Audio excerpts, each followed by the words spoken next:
Kelly's question is up next. She says, I'm 37 and I feel behind on retirement. Last year I received a big promotion and a raise, which is awesome. Congrats. I increased my 401k contributions to 20% and started a Roth IRA, but I worry I won't catch up and still meet my other goals. Any advice? Yeah.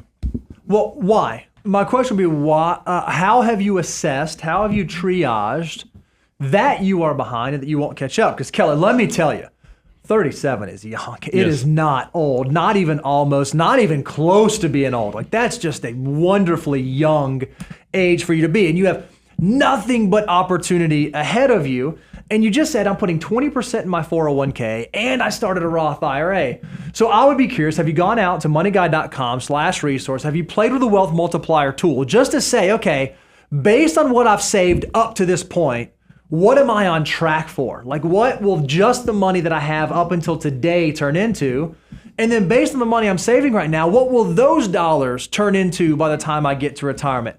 Because just because maybe you didn't take it seriously in your 20s, or maybe you didn't save as diligently as you would have liked to have, one of the reasons why we always say that 25% should be your goal is we know what 25% can do for you. There's a great deliverable out on the website, moneyguy.com/resources, that will show you, even at age 35 or age 40, if I can start saving 25%, how much of my pre-retirement income will I likely be able to replace? And I think when you look at those numbers, you'll probably recognize you're not as far behind, or if you are that far behind, by saving 25%, you are already naturally putting yourself in the position to move towards catching up. So you just shared some great resources, both the wealth multiplier and then what 25% can do for you. But I do we've created a tool that goes beyond that. If you go to learn.moneyguy.com, when we talk about are you ahead of the curve, behind the curve, or right where you are, that's exactly what your question is, Kelly. You're saying, where am I?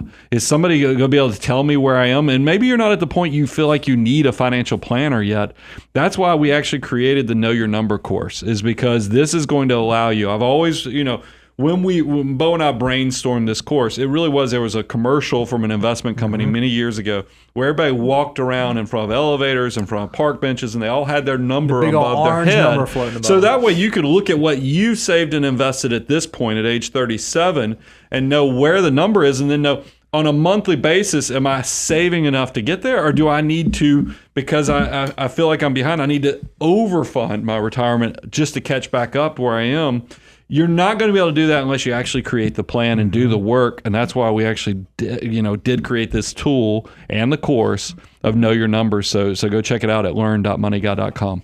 Congratulations. She said that she got a promotion. What was the other thing? A promotion? And what was the other thing she said she got? Well, a bonus. A big promotion. But that's all. And good. It's good. Good for you for letting that, and let everyone, let this be, use this as an example. When you do get a promotion, when you do get a bonus, there's nothing wrong with your lifestyle increasing and doing more stuff. But you heard what she said. She said, I got paid, I got a bigger bonus. I use that as an opportunity to catch up my savings, to save more, to move up my savings percentage.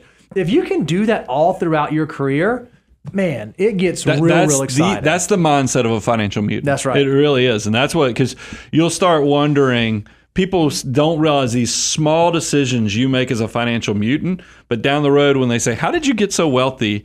They never think about all those little things that you were doing that the typical American wasn't willing to make that sacrifice. In the beginning, everybody asks why. At the end, everybody asks how. When they ask you how, what you can say is, well, I subscribed to the Money Guy YouTube channel, and that's how I got started on my way.